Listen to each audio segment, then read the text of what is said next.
Драги пријатели, добар ден. Добре дојдовте во летната сцена или на летната сцена во Центарот за култура Браќа Миладиновци.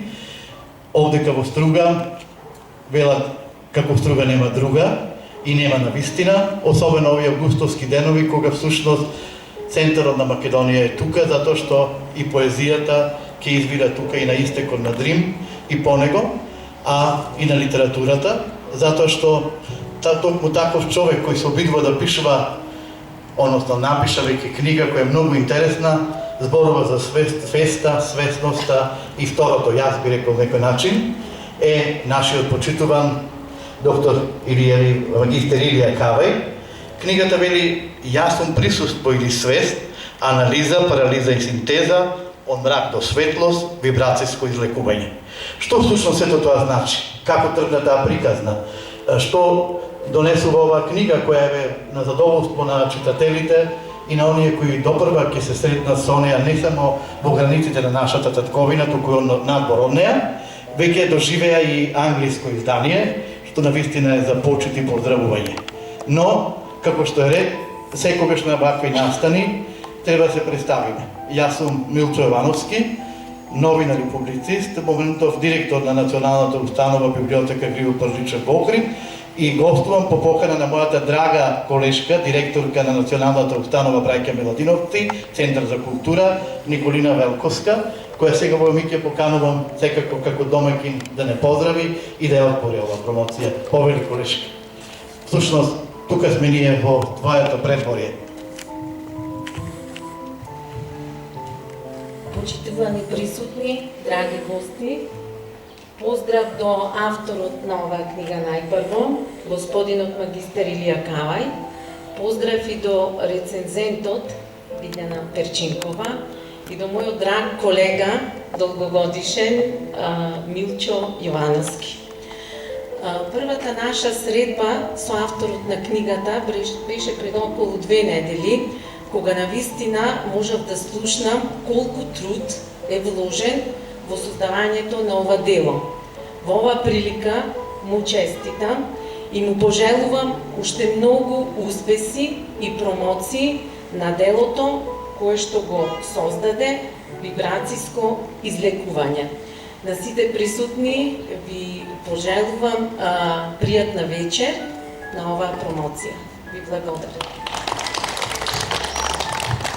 Благодарам, директорке. Продолжуваме натаму, ќе ми дозволите вака можеби поинтересно е да бидам на ваша висина. И овдека гледам многу драги лица, стружани со кои сум соработувал и се надевам натаму ќе соработувам. Да сте живи и здрави што дојдовте и верувам дека ваквите настани во Струга ќе зачестат, а всушност и ги има.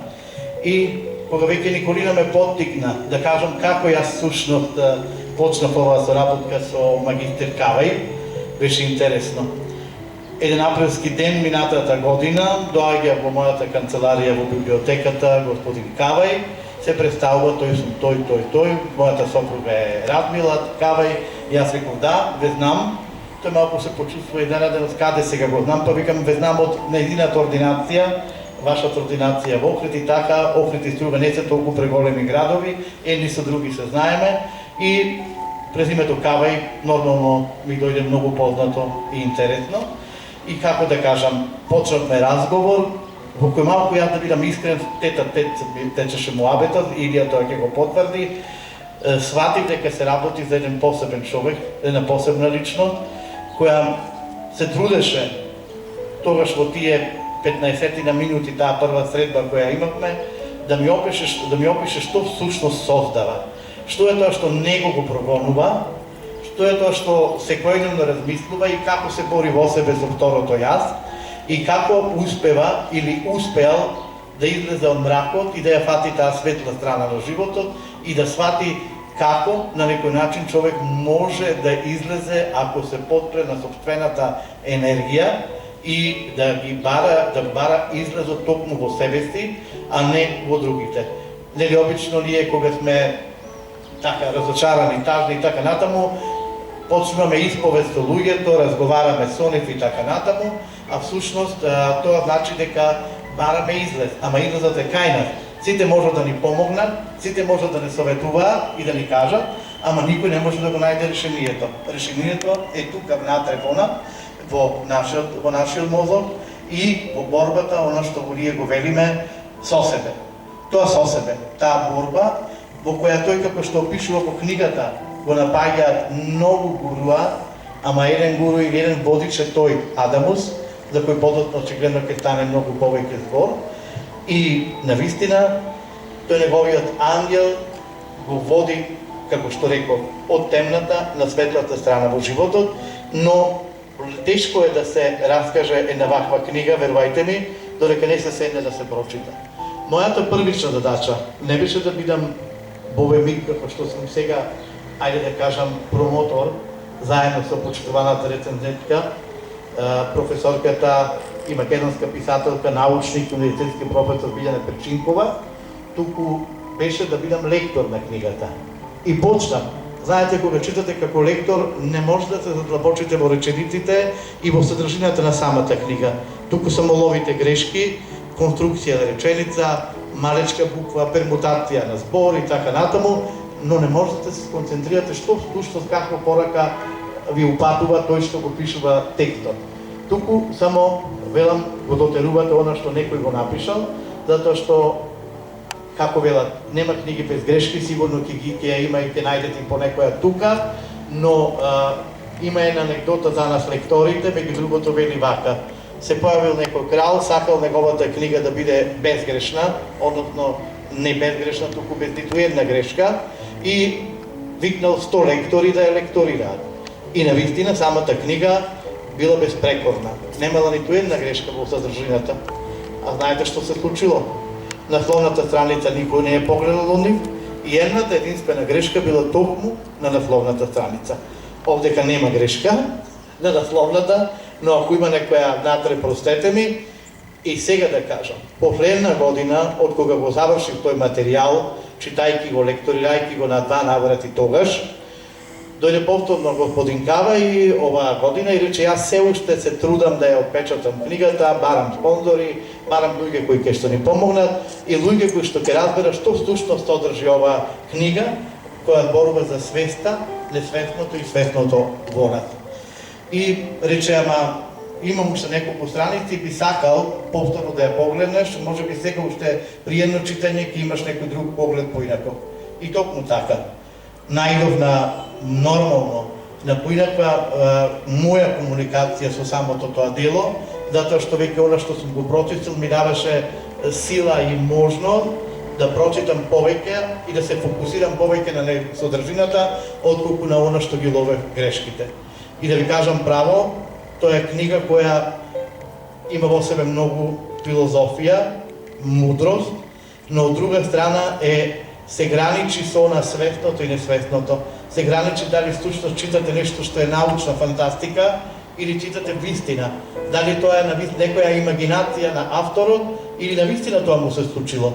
Тоа е онака како што го гледаме ние, но затоа е тој тука и затоа малку подоцна ќе проговориме со него на таа тема, малку интерактивно, а ќе оставам простори за вас, почитувани подоцна, и вие да се вклучите со прашања или размисли кој е всушност за вас магистер Илија Кавај и што тој прави во животот и што сметате зошто дојде до оваа негова книга и може би ќе му поставите прашања и подобри отколку ние новинарите тоа што можеме да го смислиме.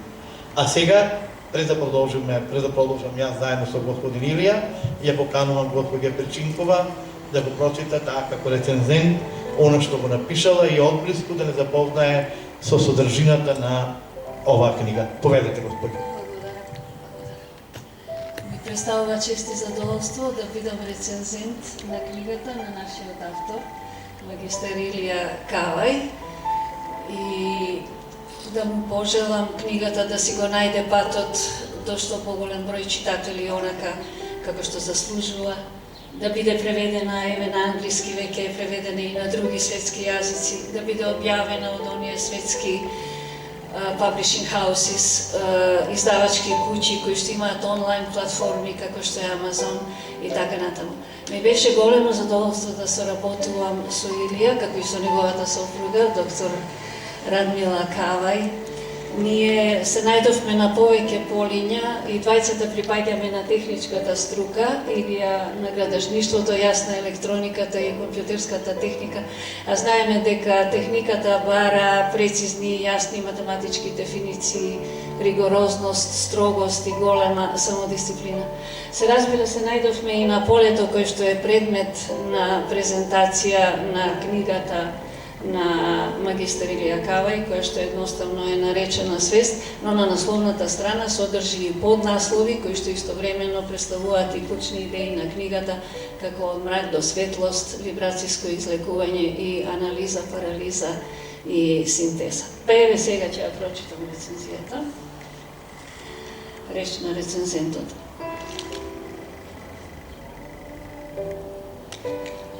Речено е дека постојат 77 нивои на толкување на светата книга на муслиманите, Коранот, и дека највисокото од нив, 77-то, е забрането дури и да се изговори.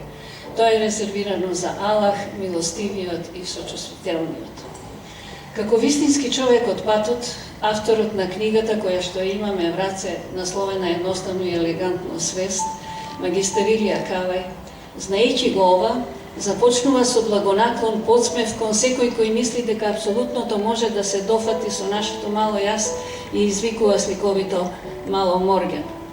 Овој извик сече како секирата на зен учителот Ганто, кој им извикува на монасите: ако престанете да медитирате, ќе ве удрам со секирата. Ако продолжите да медитирате, ќе ве удрам со секирата. Овој извик на авторот истовремено го дефинира и тонот на целата книга како топло, но сепак безпоштено обраќање кон читателот и кон самиот себе. Авторот е свесен дека вечното прашање на човештвото што е свест е невозможно да се одговори со крути и суви дефиниции, исто како ни прашањето кој сум јас. Тука скулпторот и глината која што тој ја обликува се едно и исто. Така и книгата е жив диалог, проткаена со љубов кон читателот и неговото собствено трагање, напишано од позиција на долгогодишно искуство и копнеш, со почит кон големите учители на човештвото и нивното себеодрекување. Таа е обид, ако свеста не може да ја дефинира свеста, како што окото не може да се види себе си инаку освен во огледало, барем да ги доближи до читателот по имите за простор, време, материја, енергија, трагање, емоција, просветление и дух. Со љубов да му помогне на читателот да го најде својот емоционален и душевен мир, да се ослободи од стегите на материјалната зависност, да се доближи до својата собствена божествена суштина. Книгата е поезија во проза.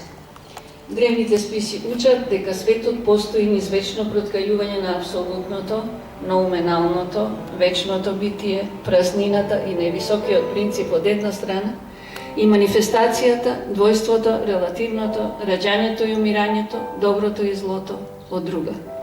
За Илија Кавај тоа е енергетско поле од една страна и поле на значење од друга. Првото е апсолутно и неделиво, второто е релативно и се пројавува низ дуалноста. Тој дава своји видувања и толкувања на вечните прашања, лично доживеани, нарекувајќи ги соодветно Кавајска игра на увиди, Кавај анализа до парализа и Кавај парадокс. Така општото станува посебно, а универзалното индивидуално. Тоа е посебниот, индивидуализиран и оригинален начин на авторот, низ парадокси, да одговори на оние прашања на кои низ традиција долга и илјадници години се одговарало со тишина. Кога ви Малакирти го запрашале која е суштината на твоето учење, тој одговорил со тишина. Соодветно и стилот на пишување на книгата е низ згровити и кратки дефиниции, низ прашања и одговори, низ замислен диалог со читателот, диалектички и некогаш кружни аргументи, збиени констатации и софизми, како што е и самиот живот. Така, например, за реалноста, во главата прв дел Стара енергија, тој вели: реалност е она што го сметаме за вистина. Вистина е она што веруваме. Она што веруваме се темели на нашите перцепции. Она што перципираме зависи од она што бараме. Она што бараме зависи од она што мислиме. Она што мислиме зависи од она што перцепираме. Она што перцепираме го детерминира она што веруваме. Она што веруваме е наша реалност. Почнавме со реалноста и завршивме со реалноста. Кругот е затворен. Авторот се движи низ нишката реалност, вистина, верување, перцепција, за да се врати наназад, движејќи се по нишката перцепција, верување, реалност. Така, неговиот стил на пишување се поклопува со вистините кои што сака да ги пренесе. Највисоките посветеници низ историјата на човештвото го сметали идеалниот круг за најсовршена форма, создадена од човековата имагинација, која што може би постои во природата, а може би не. Напати, искажувањата на авторот ги доживуваме како ехо на древните сутри или химните од ведите. Така во главата втор дел Нова енергија Илија Кавај вели: апсолутот е содржан во себе, или математички тој е множество од сите бесконечни множества. Тој е почеток и крај. Апсолутот ниту се раѓа, ниту умира. Тој е сите и сите е тој. Ова не подсетува на Изо Упанишадата во која што се вели на санскрит: Пурнамадах, Пурнамидам, Пурнат, Пурнамадачјате, Пурнасија, Пурнамадаја, Пурнамавјава, Вашишјате. Или во превод: она е цело, ова е цело, од целото цело произлегува. Кога од целото цело ќе се извади, она што ќе остане е повторно цело. Стилот на пишување на Илија Кавај подсетува на авангардниот роман Одисеј на Джеймс Џојс, кој што е замислен како проток на мисли на неговите јунаци. Тој е своевиден сликовен импресионизам и сума на слободни асоциации како во психоанализата, базирани на објективните сознанија на современата наука и филозофија и субјективните перцепции на авторот. Тоа е истовремено внатрешен монолог на авторот и надворешен диалог со неговиот читател. На моменти представува безпоштедна самоанализа и контемплација за животот и односот на човековото битие кон универзалното, како во перениалната филозофија на Олдос Хаксли. Книгата е лична Библија на Илија Кавај и негово огледало во истата смисла во која што зборот Библија потекнува од грчкото библион, што означува свиток или книга. Во четвртиот дел, насловен "Практичната примена е патот до слободата", авторот објаснува како ученикот треба да ја дозволи на мудроста да навлезе во долната умствена свест, така што таа мудрост во корелација со чистата свест "Јас сум", сега може да ги проникне сите стари травматизирани емоционални искуства од минатото. Ученикот ја користи сегашната мудрост и престанува да се бори со своите мудри предпоставки кои го заплеткале во неговата собствена пајакова мрежа, ослободувајќи се од минатите драми. Заслугата за овие значени увиди авторот не си ја припишува себе си, туку на својот натрешен учител Адамус, кој за него е исто што за големиот Сократ беше неговиот даемон, од грчки даимонион, божествен. Така, во своето настојување со читателот да сподели што повеќе од своето знаење, авторот дава истовремено и практични совети и објасненија, како например за принципот на работа на запарот, дигитален генератор на осцилации со широк опсег на фреквенции, оддавајќи из ова признание и на својата сопруга, доктор Радмила Кавај. Во третиот дел од своето дело "Свест", насловен "Будење", во стилот на трактатот на Витгенштајн, Трактатус Логико-Филозофикус, авторот наведува најпрвин 92 езгробити увиди, кои што тој ги нарекува дразби за будење на природната состојба на битието, а потоа 87 поопширно елаборирани детонатори за будење на слободен проток на енергија во релативниот свет. Тука пораката на авторот е дадена во луцидна кондензирана форма преку дефиниции и строги препораки со вклучени шеми и блок диаграми во боја како до објаснување. Посебна нагласка е ставена на така наречената мапа на умот. Оваа мапа е базирана на древниот таоистички символ Тајчи, каде е прикажана диалектиката на двата пола на реалноста, наречени јин и јанг во даизмот и конфуцијанството. Тука двете спротиставени сили, женскиот и машкиот принцип, раѓањето и умирањето, материјата и духот, се представени како меѓуповрзани и балансирачки низ противречноста. Двете спирали, белата и црната, авторот ги нарекува облаци, давајќи им значење на гност или креативна енергија од една страна и илузија на одвоеноста од друга. Како ехо на Исусовото "Царството Божјо е внатре во нас", Низ книгата на Илија Кавај се провлекува идејата, дадена низ Крусик Проблесоци, дека природниот извор на животна радост е внатре во нас и може да се доживее во безбременоста на сегашниот миг. Неспособноста директно да ја доживееме нашата вистинска природа, без процес, во чин на спојување на оној кој трага и онако што трага, е извор на нашата реактивност. Врз основа на сето погоре изнесено, чест ми е книгата Свест на магистар инженер Илија Кавај, силно да ја препорачам за печатење со увереност дека за читателите таа ќе представува крупен чекор напред на нивниот личен пат на самореализација.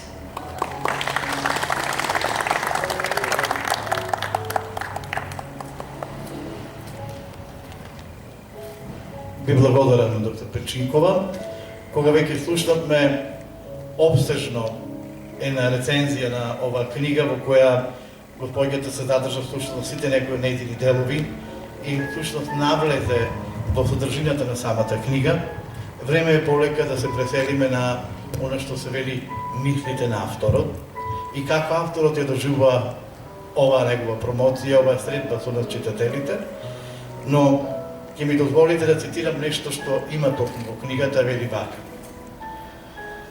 Тоа го вели всушност магистер Илија. Пред 33 години, на една другарска средба, мојот пријател со заразен ентузијазам ми објаснуваше за духовен развој и духовни водачи, кои за миг ја запалија искрата на мојот немир, преку насловот на книгата «Јас сум тој» и прашањето «Кој сум јас?». А токму во оваа свест се одговара на овие прашања и се поставуваат такви прашања.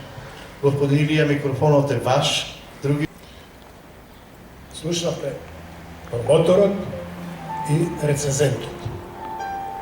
И сега последнили ја како да се изнесам, како да се произнесам, шо да кажам. Се сетев на еден дан пред многу години работе во Адинг.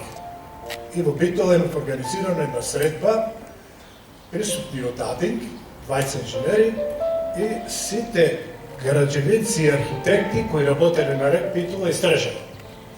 Промовирав материјали од Адинг нови, адитиви до градежништвото. Во моментот, кога почна да поставуваат прашања, ја ги нареков стари волци, граđевинарите, кои биле на објект рек Битола и Стрежево, го зборија на инженерот од Скопје кој работеше во лабораторија и почна да се црне. Морам да признам дека ја не може да дам одговор на прашањата кои ги поставуваја со нивното искуство. И наеднаш мојата предност беше изврши дистракција, тој збор ми е многу симпатичен, излегов од таа дискусија и си претворив, дали знаете колку суперфлуидот, тој е адитив, има економска оправданост. И ги префрлив на полето на економија. А ја и магистар по економија, дојде на поле моје, каде тие немаат поле. Ето сега ја како да се извлечем од оваа ситуација, на оваква рецензија, на Варвари Струшак, квантни физичар и промотор, кој морам да признам дека ја свати книгава, пред тој имав и други контакти, не може да свати што зборам, осем да најдам некоја нова дистракција, затоа што сега сум во многу незгодна ситуација, ако ја разговарам на таа тема, тие се појаки интелектуалци од мене. Дистракција, ја нема да дискутирам на таа тема, ќе се префрлам на сензитивни чувства. Сензитивни чувства значат чувства на тоталитетот, на целината. А околу емоциите нема да разговарам, затоа што интелектуално нема да бидам во форма во однос на нива. Благодарам на сите убави зборови, стварно сте фантастични. не сме завршиле. Чекајте, имам уште прашање. Сега, само да наставам уште едно, па ќе ви дозволам прашањата. Вели вака, вие сами имате напишан ова. А овие типови духовни водачи пишуваат духовни книги со небулозни наслови. Кој сум јас и јас сум тоа, и дебело заработуваат од вековерни, секако дека јас сум на сето тоа. Мојот его славеше и се прогласи за дефинитивен победник. Искрата на немирот е неповратно победена. Што тоа? Вашето второ јас? Сега тоа што значи ова.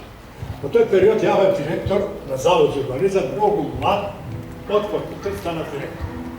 Тоа е типично сега за македонска политичка сцена, сите млади колку мене станаа председатели и така натака. И најдаш јас сватив дека тоа его е огромен проблем за човекот. Ја во тој момент се движев како паунине со раширени крилја. Мислам дека све знам, дека сум најпаметен. Меѓутоа, животот која ме фрли на путица на другиот правец, тога сватив дека не е тоа. И почнав да размислувам мал другачи. И тој пат кога се отвори, тој немир, стварно се внесе во мене прашањето кој сум јас. И тоа прашање се разви. И таа книга ја пишувај на 4 години, а пред тоа 35 години целокупната интелектуална литература од духовноста беше присутна тоа. И после одреден период на години сватив дека тоа е мит, просветлувањето дека не е возможно. Ја престанав, мислам сите книги, се префрлив на мултилевел маркетинг, таму станав лидер, со мојот пријател Киле, кој ми е голема чест што дојде од Скопје специјално за ова, а утре имаме разговор спој меѓу духовното и мултилевелот, тој кога се затвориме. И тога сватив дека Конфуција во право кога дал изјава, оној кој не знае, а мисли дека знае, е опасен човек. А што да кажеме за ова, господине? Велите Адаму се нова енергија во физички облик. Со кого се боревте сушто сите тие 4 години додека пишувавте и тие пресполни 35? Во себе и со себе. Ама кои беа тие луѓето кои ти ги велеа да или не? Одлично прашање. Бил духовен тест. Преку еден тест јас сватив дека јас сум духовна особа затоа што го видов дека во мојата библиотека има стотици духовни книги, 16 икономски, 7-8 граđevina и тога се целосно посветив на ова. Мојата сопруга равноправно ме пратеше и така не случајно настана тој центар за здравје од аспект на нутронутриција и многу успешно, благодарение на нејзината дополнителна обука, ние функциониравме во македонски работи. Ако имаш прашање, Прашањето което е Адамус. Адамус, за да чистим околу тоа, Адамус е висока свест. Умот е ниска свест. И ќе се стречавате во книгава со тие термини. Значи, високата свест како функционира кај Тесла. Навечер, голема среќа беше што ја завршив курс на мапирање на ум. Мапирање на ум значи десната хемисфера функционира во слики, а левата е логично рационална. Таа десна хемисфера, преку сликите, тука има правена мапа и на умот,